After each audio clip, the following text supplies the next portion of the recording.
একটা কথা জানেন, ভালোবাসা শারীরিক শুধু হতে পারে না, এটা অত্যন্ত মানসিক একটা ব্যাপার, মনের ব্যাপার। এই ব্যাপারে গীতার একটা কথা আমার মনে পড়ল, সেটা আপনাদের সামনে আমি বলতে চাই। এটা অনেকের বোঝাও উচিত। অনেক মানুষ মনে করে একটা রিলেশনশিপ মানে একটা ফিজিক্যাল সেই ব্যাপারটা আসবেই তার মধ্যে। হ্যাঁ, আসে, কিন্তু প্রকৃত ভালোবাসাটা কিন্তু পুরোপুরি একটু আলাদা। গীতার একটা কথা আমার মনে পড়ছে, যে গীতায় বলছে ভগবান, যদিও ভাব কিন্তু আত্মারই থাকে, আমাদের ভিতরে যে আত্মা থাকে, আমাদের ভিতরের যে মন থাকে, তারই কিন্তু ভাব হচ্ছে মূলত সেই আত্মারই ভাব। আমি যে আপনাদের সঙ্গে কথা বলছি, আমার যে চিন্তা ভাবনা, এটা কিন্তু আমি শুধু আমার এই দেহ সর্বস্ব বলছি না। আমি বলছি মানে আমার এই ভাবনা চিন্তা বা এই ভাব পুরোপুরি কিন্তু আত্মার। কেউ কেউ দেখবেন অত্যন্ত আনন্দে থাকতে ভালোবাসে, কেউ একটু রোমান্টিক টাইপের, কেউ একটু স্পর্শকাতর বেশি। তো যাই হোক, যেটাই হোক, যে ভাবে মানুষ থাকে, যেরকম তার প্রকৃতি হয়, ভগবান বলছে আত্মারই ভাব থাকে, শরীরের নয়। শরীর আমি বলছি মানে আমার শরীর বলছে না, আমি চাইছি মানে আমার শরীর চাইছে না, এর ভিতরে আমার আত্মার একটা চাওয়া পাওয়া থাকছে, আত্মার একটা ভাব থাকছে। আত্মাই হচ্ছে মেন। আমরা যতই যেরকমভাবে একই রকমভাবে একটা জিনিস মেনটেন করি না কেন, আমরা সবাইকে এক ধাঁচে ফেলতে পারি না, বা সবার জন্য এক ফর্মুলা জীবনের হবে না। কেন? কারণ প্রত্যেকটা আত্মা সবার থেকে সবাই আলাদা। যদিও সেই আত্মা সকলেই পরমাত্মার সঙ্গে কানেক্টেড, তবুও তারা একে অপরের থেকে আলাদা। তাই তার ভাবও কিন্তু আলাদা, তার ভাবনা, তার চিন্তা, তার মানে কোয়ালিটি, গুণগত সমস্ত কিছু ব্যাপার আলাদা। কিন্তু বারবার বলা হচ্ছে গীতাতে, এই ভাবটা শরীরের না।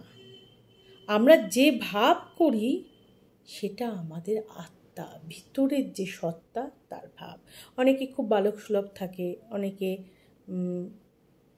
খুব ছেলে মানুষই থাকে, অনেকের আবার এটা ভালো লাগে। এক একজন এক এক রকম। অনেকে আবার ছোটোবেলার থেকেই খুব বিজ্ঞ, বয়স্ক, একটা অন্য ধরনের। যাই হোক, আমি হয়তো বোঝাতে পারলাম কথাটা। তো আমি এক্ষেত্রে ভালোবাসার ক্ষেত্রে একটা কথা বলবো, যে যদিও ভাব আত্মারই থাকে, ভগবান বলছে শরীরের নয়, তবুও মানুষ কি করে, মানুষ কিন্তু ভ্রমবশত প্রথমেই কিন্তু শরীরকে দেখে। বলুন, কজন মনকে দেখে? কজন মনের ভাব বোঝে?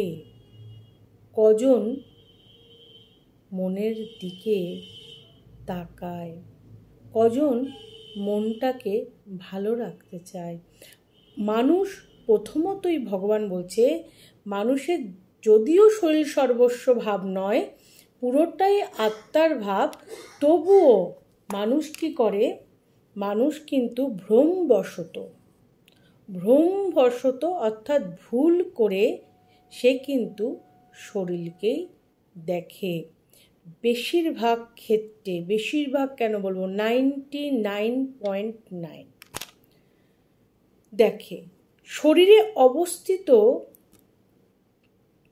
আত্মাকে অনুভব করে। তারপরে প্রথমে শরীরকে দেখে, তারপরে তার মধ্যে অবস্থিত, শরীরের মধ্যে অবস্থিত আত্মাকে অনুভব করে।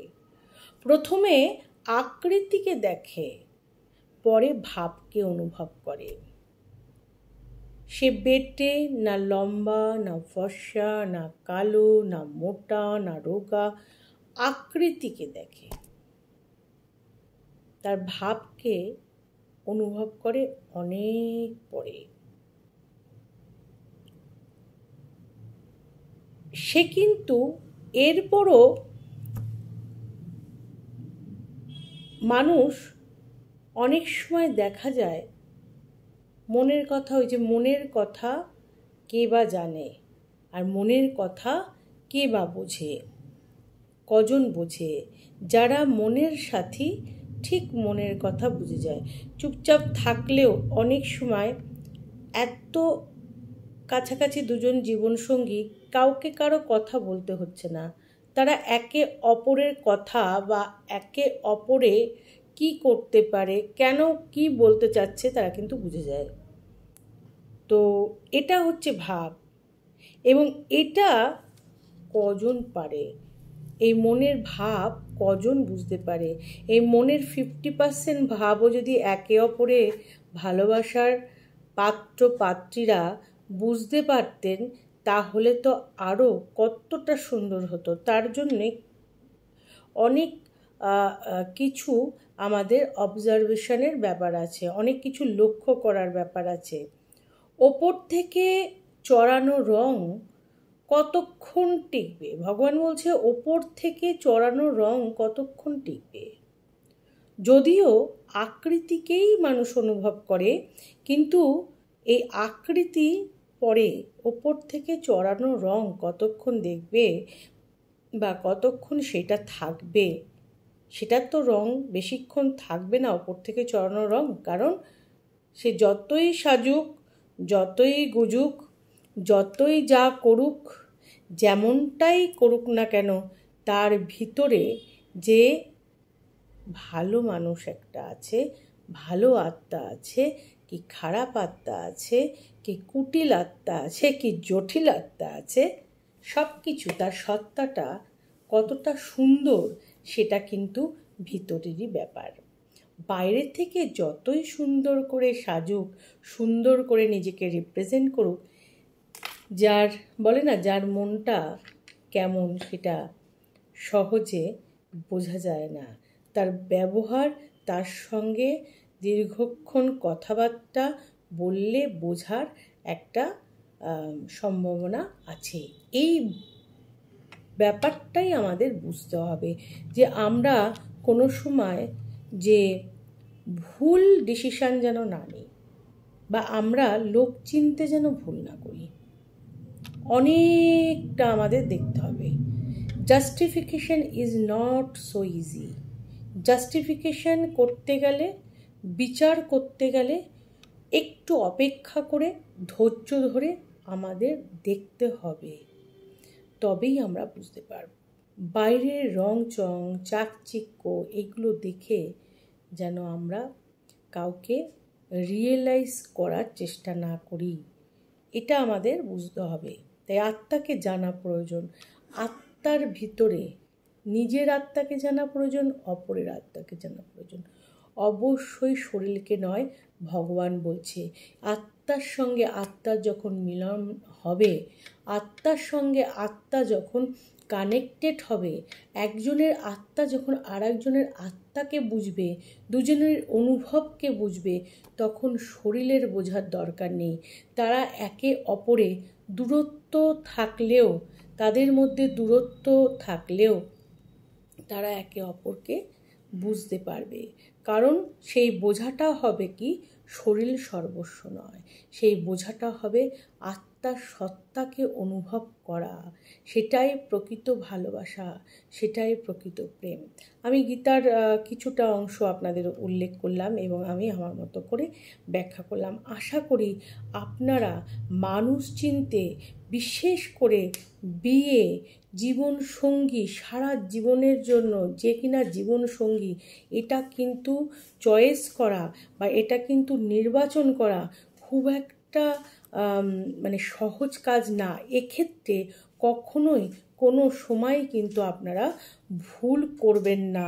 খুব শান্ত থেকে, ধীর স্থির থেকে এই বিচারটা আপনাদের করতে হবে। শুধুমাত্র বাইরেটা দেখে নয়, ভিতর থেকে অনুভব করতে হবে। ভিতর থেকে অনুভব করতে গেলে, বুঝতে গেলে ঠান্ডা মাথায় দেখতে হবে। অবজারভেশন ফার্স্ট, অবজার্ভ করতে হবে আমাদের। তাই আত্মাকে জানা প্রয়োজন, শরীরকে নয়। বারবার ভগবান সেদিকেই লক্ষ্য দিয়েছেন এবং যে প্রেম ভালোবাসার ব্যাপারটা সেটা আত্মার উপরেই বেশি জোর দেওয়া হয়েছে, সত্তার উপরে জোর দেওয়া হয়েছে। শারীরিক ভালোবাসা, শারীরিক কামনা বাসনা, শারীরিক চাহিদা, শারীরিক চাওয়া পাওয়া, এটা কখনো প্রেম বা ভালোবাসার মধ্যে ভগবান ধরেননি। নমস্কার, জয় মা দুর্গা। আপনাদের যদি আমার এই কথাগুলোর সঙ্গে একমত থাকেন বা আপনাদের যদি কোনো এই ব্যাপারে মতামত থাকে বা আমার কথা শুনে আপনারা যদি মোটিভেট হন, তাহলে আপনাদেরকে আমি বলবো অতি অবশ্যই আপনারা পেজ ফলো করবেন, পেজ লাইক করবেন, আপনার সুচিন্তিত মতামত জানাবেন। পেজটা অতি অবশ্যই আরও অনেকের কাছে পৌঁছে দিতে শেয়ার করবেন। প্রকৃত ভালোবাসা কি সেটা বুঝুন, প্রকৃত ভালোবাসায় থাকুন এবং সবার আগে প্রেমকে বুঝুন, প্রেমের মধ্যে থাকুন। প্রেমময়, পুরো প্রেমময় হচ্ছে জগৎ। সেখানে প্রেম ছাড়া কোনো সুন্দর জিনিস সৃষ্টি হতে পারে না, কোনো সুন্দর জিনিস তৈরি হতে পারে না। আর যেখানে অনুভবলব্ধ, যেখানে আত্মার অনুভূতির প্রাধান্য বেশি শরীরের প্রাধান্য থেকে, সেখানে মানুষের মনের শান্তি, সুখ এগুলো অবশ্যই বিরাজ করবে। নমস্কার, জয় মা দুর্গা।